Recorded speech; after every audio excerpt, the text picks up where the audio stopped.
परळी नगरपरिषद सार्वत्रिक निवडणूक 2025साठी 2 डिसेंबर रोजी मतदान प्रक्रिया पार पडली होती आणि काही प्रभागाची निवडणूक आज 20 डिसेंबर रोजी सुरू आहे।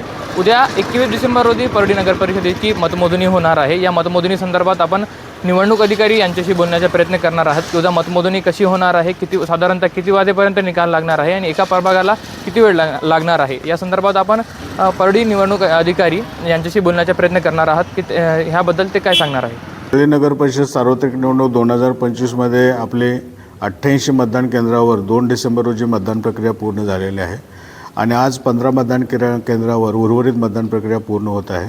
त्याची मतमोजणी ही 21 डिसेंबरला म्हणजे उद्या सकाळी 10 वाजल्यापासून आपण करत आहोत। आपण या ठिकाणी पाहू शकता की आपण 9 टेबल ठेवलेले आहेत। मुख्य 2 राऊंड असणार आहेत। पहिले 1 ते 9 प्रभाग असणार आहेत आणि त्यानंतर 10 ते 17 असे दुसऱ्या राऊंडमध्ये प्रभाग असणार आहेत। आपण या ठिकाणी उमेदवार किंवा त्याचा एक प्रतिनिधी अलाउड केलेला आहे। उद्या सकाळी 9:30 वाजता आपण सुरक्षा कक्ष उमेदवारांच्या प्रतिनिधींसमोर आपण उघडणार आहे आणि ठीक 10 वाजता मतमोजणी सुरुवात करणार आहे।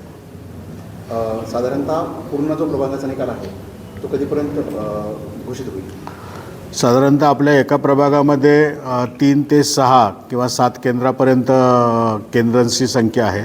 आपण प्रत्येक टेबलवरती प्रभाग घेतलेला आहे, त्यामुळं आता 2 नंबर प्रभाग आहे तो 3 मतदान केंद्र मोजून झाल्यानंतर तो प्रभाग संपणार आहे।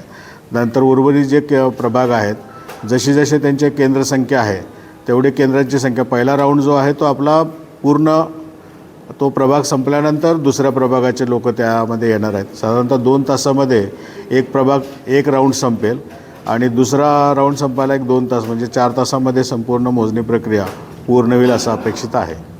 उद्या 21 डिसेंबर या ठिकाणी नगर परिषदेचा निकाल आहे आणि खूप मोठं आव्हान आपल्यासमोर आहे। कसं तयारी असणार आहे, काय नाही असणार आहे? या ठिकाणी सुरक्षा कक्ष ऑलरेडी आपण 3 टायर सिस्टीम बंदोबस्तात ठेवलेला आहे। त्यामध्ये राज्य राखीव पोलीस दलाचे जवान आहेत, त्यांच्याकडे सुरक्षा कक्षाची जबाबदारी आहे। सेकंड जो तळमजला आहे तिथं स्टेट पोलीस आहे।